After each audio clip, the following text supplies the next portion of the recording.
आपल्यावर काँग्रेसचे प्रदेशाध्यक्ष हर्षवर्धनजी सपकाळ आहेत. सपकाळ साहेब, आज तुम्ही पुण्यामध्ये आलेला आहात. मात्र गेल्या 1.5 महिन्यांपूर्वी जो खरं तर पुण्यामध्ये प्रकार घडलेला होता, त्यावरती अजूनही जो अहवाल आलेला आहे, दीनानाथ मंगेशकर रुग्णालयावरती कारवाई होत नाही. तुम्ही हा सुद्धा मुद्दा जो आहे तो पत्रकार परिषदेमधून मांडलेला होता.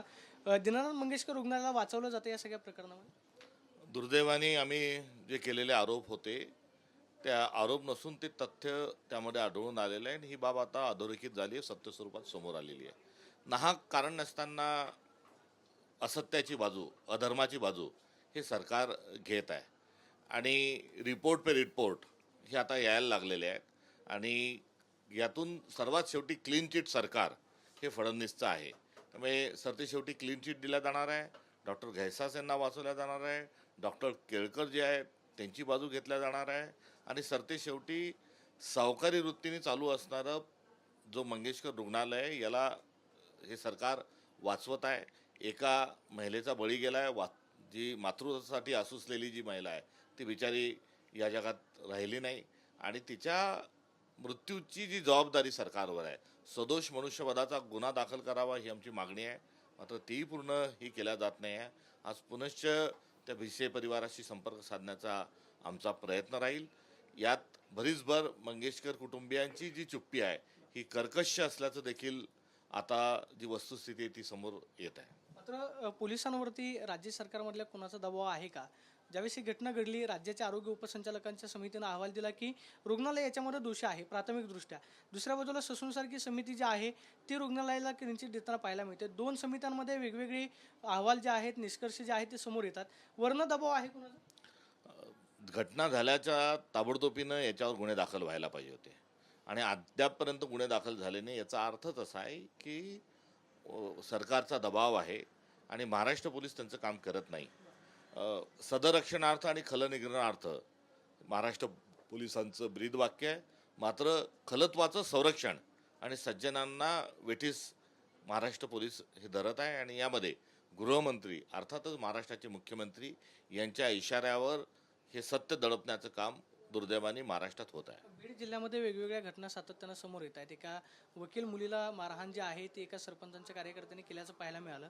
याआधीचं सुद्धा बीडचं प्रकरण चर्चेमध्ये आहे. विशेषतः रणजित कासलेने गंभीर आरोप केलेला आहे की 10 लाख रुपये जे आहे ते मला ईव्हीएम पासून दूर जाण्यासाठी दिलेले होते, की ईव्हीएमच्या बाबतीमध्ये जर काही छेडछाड झाली तर त्याच्याकडे दुर्लक्ष करत त्यांनी थेट धनंजय मुंडेंचं नाव घेतलं की 10 लाख रुपये मला दिले.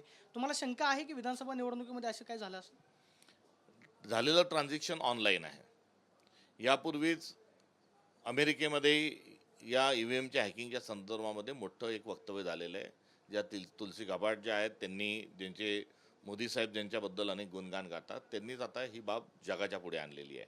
आम्ही देखील मतदार याद्याच्या धांदलीपासून या संदर्भातली जी आशंका आहे ती व्यक्त केली आहे आणि अनेक आम्ही इलेक्शन पिटिशनही दाखल केलेत की व्ही व्ही पॅटची देखील मोजणी ही करावी. आणि आता हा नवीन त्यामध्ये जे घबाड हाती लागलं आहे यातून स्पष्ट दूध का दूध पाणी का पाणी झालेलं आहे. याची CBI चौकशी व्हावी आणि निवडणूक आयोगाकडे आम्ही हा संदर्भ घेऊन अनेकदा गेलो, मात्र ते कोणती दाद द्यायला तयार नाही. आता सुप्रीम कोर्टाने सुमोटो याची दखल घेत असताना SIT स्थापन करावी ही आमची असणारी मागणी वजा अपेक्षा आहे. राज्यातल्या लाडक्या बहिणींना 2100 रुपये कधी मिळणार हा एक प्रश्न आहे. हसन मुश्रीफ असं म्हणाले की आम्ही 2100 रुपये ज्यावेळेस द्यायचे त्यावेळेस देऊ, मात्र स्थानिक स्वराज्य संस्था म्हणजे जिल्हा परिषद असेल, पंचायत समिती, त्याच्यामध्ये आम्हाला मतं मिळणार नाहीत हे आम्हाला कळालं आहे. मग याचा अर्थ नक्की काय घ्यायचा? याचा अर्थ हे असंवेदनशील आहेत, हे वचन तोडणारे लोक आहेत आणि वचन हा धर्म असतो. हे अधर्मी लोक आहेत हे या निमित्तानं पुन्हा एकदा सिद्ध झाले. शेवटचा प्रश्न, संग्राम थोपटेंनी त्यांच्या काँग्रेस सदस्यत्व पदाचा राजीनामा दिलाय. ते 2 दिवसांमध्ये भाजपमध्ये पक्षप्रवेश करतील अशा पद्धतीची चर्चा आहे. प्रदेशाध्यक्ष म्हणून तुम्ही त्यांच्याशी काही संपर्क केलाय का, किंवा राजीनामा देताना त्यांनी तुमच्याशी काही संपर्क करताना पक्ष सोडण्याची काय कारणं सांगितली? एकंदरीत थोपटे परिवार, अंतरावजी थोपटे हे महाराष्ट्राचे एक स्वाभिमानी एक नेतृत्व आहे. काँग्रेसचे अत्यंत आदरणीय आणि ज्येष्ठ श्रेष्ठ एक नेते आहेत. संग्राम थोपटेजी यांच्या संदर्भामध्ये मागच्या काळामध्ये काही गोष्टी ज्या आहेत ज्यांना पदामध्ये सामावून घेण्याच्या गोष्टी होऊ शकल्या नाहीत, ही बाब देखील सत्य आहे. मात्र त्यांचं नाव हे महायुतीच्या वतीनं आणि काँग्रेस पक्षानं त्यांचं नाव हे विधानसभेचे अध्यक्ष म्हणून पुढे केलं होतं. मात्र त्यांना विधानसभेचे अध्यक्ष नाव निश्चित झाल्यानंतरही देवेंद्र फडणवीस यांनी राज्यपालांना हाताशी धरून ती निवडणूक लागू दिली नाही. नाहीतर 3 वर्ष थोपटेजी जे आहेत, संग्रामजी जे आहेत, हे महाराष्ट्र विधानसभेचे अध्यक्ष राहिले असते. मग त्यामुळे अन्याय कोणी केला त्यांच्यावर?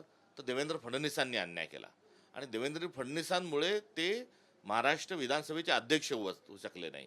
आणि ते अध्यक्ष होऊ शकले नाही म्हणून जो अनुसूचित 10चं पायमल्ली करून मागच्या वेळेस अजित पवार असतील त्यांनी पक्ष फोडला, एकनाथ शिंदे असतील त्यांनी पक्ष फोडला. या सगळ्या गोष्टींचे जबाबदार हे देवेंद्रजी फडणवीस स्वतः आहेत. आणि देवेंद्र फडणवीसांनी हा अन्याय जो आहे हा संग्राम थोपटे यांच्यावर केलेला आहे. त्यामुळे त्यांच्यावर अन्याय करणारा वर्ग कोण हेही माहिती आहे. आणि अशा परिस्थितीत आज राजीनाम्याची भूमिका संग्रामजी जे घेत आहेत ते अत्यंत दुःखद आहे. त्यांच्यासारखं एक उमदा जे नेतृत्व आहे त्याची महाराष्ट्राला आवश्यकता आहे, काँग्रेसला आवश्यकता आहे. त्यांची तिथे गेल्यानंतर फसगत झाल्याशिवाय राहणार नाही. त्यामुळे त्यांनी असा आत्मघातकी निर्णय घेऊ नये. त्यांनी त्यांच्या परिवाराचा स्वाभिमान जपावा ही माझी त्यांना असणारी विनंती आहे. आपण पाहतोय की संग्राम थोपटेने हा निर्णय घेऊ नये अशी प्रतिक्रिया हर्षवर्धन सपकाळ यांनी दिल्यास पाहायला मिळते. कॅमेरा पर्सन तुषार सोनू, प्रदीप कापसे, TV9 मराठी, पुणे.